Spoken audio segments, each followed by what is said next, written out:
Mean astro के दर्शकों जरा ध्यान से सुनिए।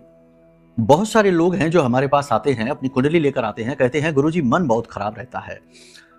अगर आपका भी है, कुछ संकेत हम आपको बताते हैं, फिर कारण और निवारण भी बताएंगे। तो अगर आपका भी मन बहुत खराब रहता है, पैसे का फ्लो बिगड़ा हुआ है, लाख मेहनत करके भी पैसा रुक नहीं पा रहा है, आ ही नहीं रहा है, अटक जाता है जगह जगह पैसा आपका, माँ की सेहत आपकी खराब रहती है और साथ ही साथ मन बेचैन रहता है, अनजाने डर भय सताते हैं, किसी निगेटिव एनर्जी की आपके ऊपर बंधन होने का पूरा शक आपको रहता है। इसी के साथ साथ आपको ऐसा लगता है जैसे कि किसी ने आपके ऊपर जानबूझकर कोई बंधन स्तंभन करा रखा है। और भी बहुत सारे संकेत हैं। रात को नींद नहीं आती है, बेचैनी बहुत रहती है, नींद लेने में परेशानी बहुत रहती है और खाना पीना भी कम होता जा रहा है, स्वास्थ्य गिरता जा रहा है। बहुत सारे संकेत और भी हैं। ये सारे संकेत हैं कि आपका चंद्रमा कुंडली में बुरी तरीके से खराब है। खराब तो वो हमेशा से है, लेकिन अब ऐसा क्या हो गया कि कुछ समय से ऐसी दिक्कत आ रही है। तो किसी पाप ग्रह की महादशा अंतरदशा के शुरू होते ही आपका खराब चंद्रमा एक्टिवेट हो गया और उसने आपको प्रताड़ित करना शुरू कर दिया। समझ गए आप कारण क्या है, निवारण क्या होगा? कुंडली का आकलन कराइए। कुंडली आकलन कराने से पता चलेगा कि चंद्रमा क्यों और कैसे खराब हुआ, और फिर उसका उसी के आधार पर समाधान आपको दिया जाएगा। ठीक है, ये तो एक उपाय है। कुंडली आकलन कराने से बेहतर कोई उपाय ही नहीं है। केवल चंद्रमा ही नहीं, अन्य भी ग्रह हैं। ठीक है, पूरे नवग्रह को देखा जाएगा, पूरे 12 भाव को देखा जाएगा, नक्षत्रों की स्थिति देखी जाएगी, बहुत सारी चीजें हैं। महादशा अंतरदशा के आधार पर आपको राहत पहुंचाई जाएगी।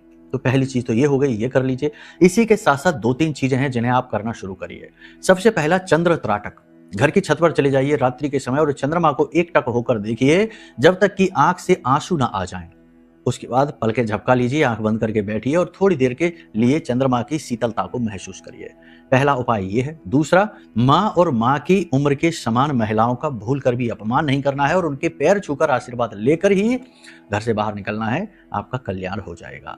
इसी के साथ साथ तीसरा उपाय यह है कि आंख बंद करके बैठना है दिन में 1 आध घंटे के लिए, खास तौर से सुबह के समय एकांत स्थान पे मन को शांत करते हुए, अपने आप को निर्विचार करते हुए, सारे विचारों से दूरी बनाते हुए ध्यान की अवस्था में बैठना है और कुछ समय के लिए इस एक बीज मंत्र का उच्चारण करना है। आपके मूलाधार को एक्टिवेट करने के लिए है यह बीज मंत्र। ध्यान से सुनिए, लम।